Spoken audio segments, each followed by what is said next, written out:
একটা কথা আছে যে বৃক্ষ তোমার পরিচয় কি, ফলে আমার পরিচয়। দিনটা কেমন যাবে, মর্নিং শোজ দ্য ডে। এইভাবে যদি যোগ্যতা সিলেকশন হয়, আমার প্রশ্ন, দেশ আগাবে কিভাবে? ধন্যবাদ মাননীয় স্পিকার। বিল দুটা পাশ হয়ে গেল। আমরা টাইম কনস্ট্রেইনের কারণে 133টা অধ্যাদেশ যেগুলো ছিল, এর মধ্য থেকে যেগুলা বিল আকারে এসেছে এবং যেগুলা ল্যাপসেস হয়ে গেছে, সেগুলাতে আমরা আমাদের অধিকার পুরোপুরি পাইনি, কারণ সময়ের সীমাবদ্ধতা ছিল। সেই ক্ষেত্রে ইচ্ছায় হোক অনিচ্ছায় হোক আমাদেরকে এই প্রক্রিয়ার মধ্যেই থাকতে হয়েছে। তো এখন সেরকম কোনো প্রেক্ষাপট ছিল না। এই দুইটা বিলের ক্ষেত্রে আমাদের অধিকার কিন্তু খর্ব হলো। খণ্ডন আপনার চেয়ার থেকে আপনি করলেন, খণ্ডনটা কিন্তু আপনার হাতেই হলো। 2 নম্বর হচ্ছে, উনি যথার্থ বলেছেন, যোগ্য লোকদেরকে যোগ্য জায়গায় স্পেস করে দেওয়া দরকার। কিন্তু একটা কথা আছে যে বৃক্ষ তোমার পরিচয় কি, ফলে আমার পরিচয়। দিনটা কেমন যাবে, মর্নিং শোজ দ্য ডে। সরকারের 2 মাসে যে সমস্ত কার্যকলাপ বেসিক জায়গাগুলোতে হাত দেওয়া হয়েছে, প্রত্যেকটা জায়গায় জনগণের আকাঙ্ক্ষার বিপক্ষে চলে গেছে।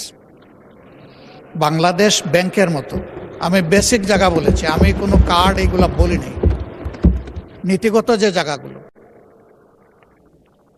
বাংলাদেশ ব্যাংকের মতো সেন্ট্রাল ব্যাংকের গভর্নর নিয়োগের ক্ষেত্রে যে কাজটা করা হয়েছে এবং সাবেক গভর্নরকে বিদায় দেওয়ার যে পদ্ধতি অনুসরণ করা হয়েছে, জাতি এটা দেখেছে। এখান থেকে শুরু করে আমি বারবার এগুলার মেনশন করতে যাচ্ছি না। এ পর্যন্ত যে সমস্ত জায়গায় পরিবর্তন এসেছে সেগুলা জনগণ এবং ডেমোক্রেসি কোনোটাই সাপোর্ট করে না।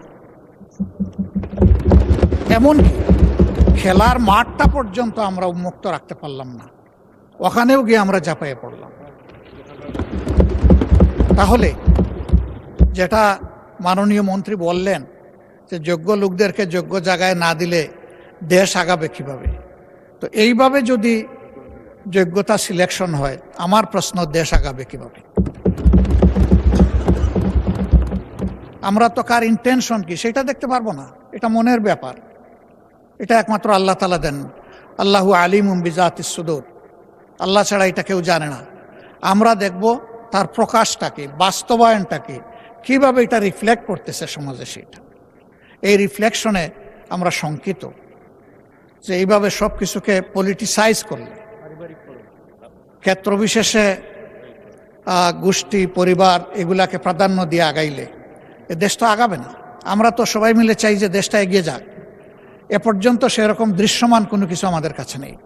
ধন্যবাদ মাননীয় স্পিকার।